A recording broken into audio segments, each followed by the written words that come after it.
নমস্কার বন্ধুরা, আজ আমি লইট্টা মাছের একটা রেসিপি করে দেখাবো। তার জন্য নিয়ে নিচ্ছি লইট্টা মাছ, পেঁয়াজ কুচিয়ে নিয়েছি, গোটা কয়েকটা রসুন নিয়েছি, আর একটু মিহি কুচিয়ে নিয়েছি পেঁয়াজ, ধনেপাতা, কাঁচা লঙ্কা, লেবু, শুকনো লঙ্কা নিয়েছি, নুন, হলুদ আর তেল। প্রথমে লইট্টা মাছের উপর একটু লেবু দিয়ে দেবো, লেবু দিয়ে ম্যারিনেট করে নেব।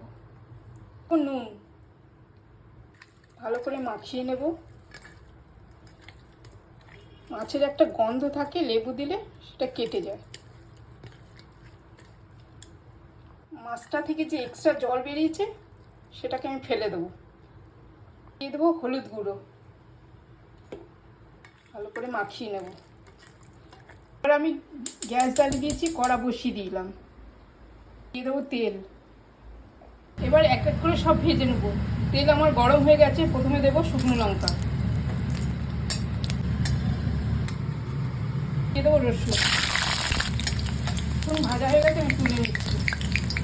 দিয়ে দেবো পেঁয়াজ কেটে।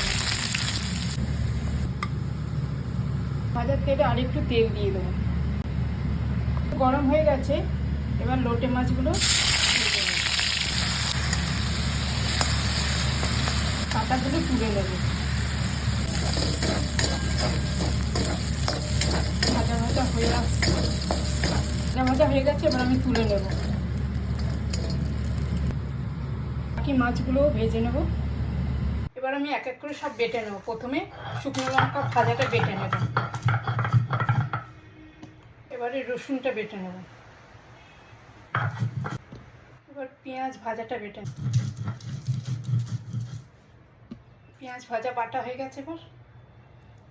এবারে ভাজা মাছটা বেটে নেব। এর সাথে একটু নুনও বেটে নিচ্ছি। বাটা হয়ে গেছে, এবার তুলে নিলাম।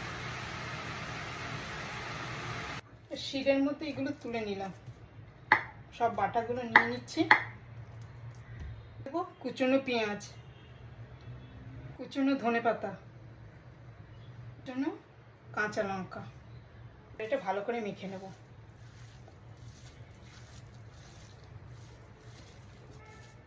মাখা হয়ে গেছে, এবার আমি তুলে নেব। লইট্টা মাছের এই রেসিপিটা আমার হয়ে গেছে। এবার ওপর থেকে একটু তেল দিয়ে দেবো। লইট্টা মাছের রেসিপিটা যদি আপনাদের ভালো লেগে থাকে তাহলে অবশ্যই লাইক করবেন, কমেন্ট করবেন। নমস্কার।